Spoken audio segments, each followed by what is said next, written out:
Hello, this video will help you better understand the situation you and your child are in. Your child is in detention, which is jail for persons 17 and younger. The reason your child is in detention is because there are legal charges against him that claim that he's broken the law. The purpose of today's detention hearing is not to decide whether your child is guilty or not of those charges. That'll be decided at another hearing on another day. At this first meeting with the judge, the only question that the judge will decide is, should your child be returned to your care and custody while he waits for the court date on those charges, or should he be kept in jail? The judge will consider 3 risk factors in deciding whether to release your child from detention today.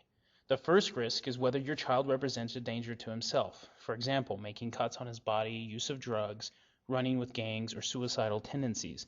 The second risk is whether your child presents a danger to the community. For example, his criminal record, if any, may reveal that he has harmed people or property in the past.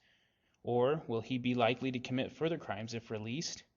The third and final risk is whether your child is likely to run away before the court date on the charges. If you and your child cannot keep these 3 risks at an acceptable level, the law says that your child will remain in jail until those risks are reduced. If you and your child can keep the 3 risks at an acceptable level, then the law says that your child should wait for his court date at home with his parents.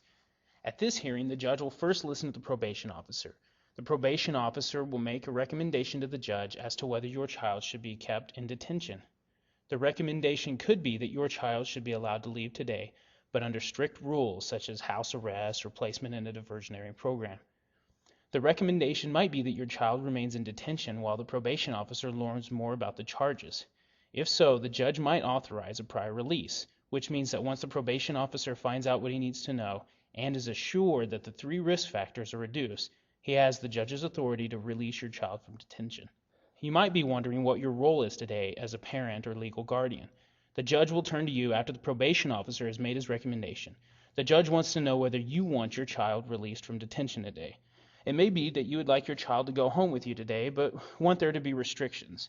Maybe he can't contact friends, or that he be ordered to go to school every day and on time. Maybe you want to place your child in a treatment program so that he can learn how to respect you and better follow the rules at home. The probation officer, along with other officials, can help you with these arrangements. These hearings tend to last no more than 2 minutes and will be over before you know it. When the judge turns to you, he will not be able to get an accurate view of your child unless you speak up. The judge will make the best decision for your child only if you help him get a better handle on the 3 risk factors. Is your child a risk to himself, to others? Will he show up to his court date? Finally, you and your child have the legal right to be represented by an attorney at this hearing and any other hearings. An attorney can offer you the legal counsel and advice and can work out the agreement on the legal charges. There is information on how to get an attorney, maybe even for no cost, so please ask the officials about this information. Thank you.